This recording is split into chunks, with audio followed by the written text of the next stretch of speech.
شوفوا الطبيعة هنايا زوينة بزاف، والجبال راه مور داك الجبال كاين الثلج. الا قدرنا نمشيو ليهم نقدر نصور لكم، وبقاو مع لا فيديو ديال اليوم، وكنتمنى ديروا لي لايك وتشجعوني اكثر. شحال ما شجعتوني، شحال ما نبقى نحط لكم لي فيديو بزاف.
هذه أصيلة لهذه.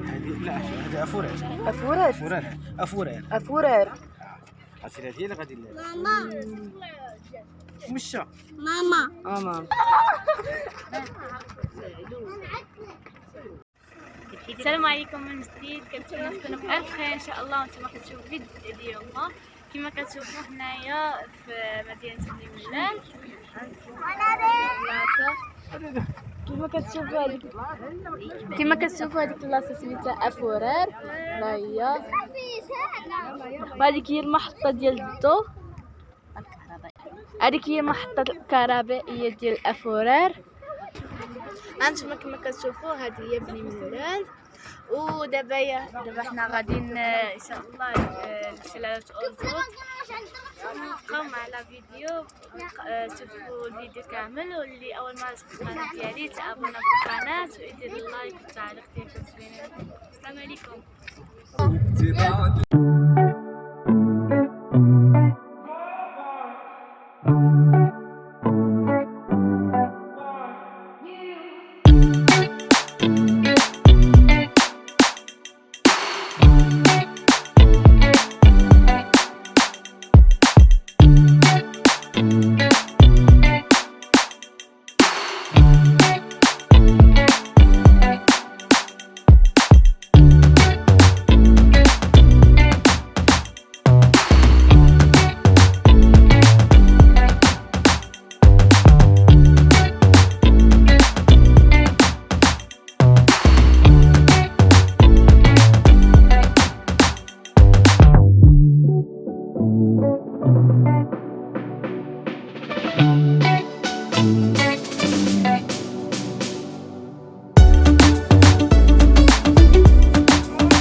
هانتوما كما كتشوفوا احنا وصلنا للويدان. كما كتشوفوا حتى هاد الويدان زوينه بزاف وفيها البلايص زوينين. كنتمنى يكون عجبكم لا فيديو ديال اليوم، وإلا عجبتكم لا فيديو ديال اليوم ديروا ليها لايك وتابوناو في القناه اللي اول مره تشوف القناه ديالي، ودير الجرس باش يوصلوك كل جديد. والتعليق ديالكم الزوينين ديما كنجاوب عليهم. وهانتوما باقي كاع مسالات الرحله ديالنا هنايا. كنتمنى هذا الفيديو هذا يجمع بزاف ديال لي لايك باش نقدر نحط لكم الفيديو الجاي ان شاء الله. نحط لكم في اقرب وقت ان شاء الله الى لقيت الوقت.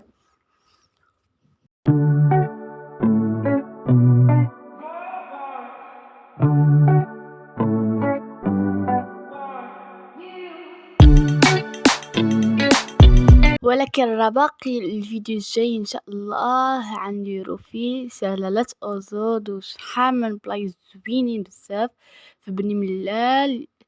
والسلام عليكم، وكنتمنى تكونوا استمتعتوا معايا في هاد لا فيديو هذه. وباي باي عليكم، سلامه.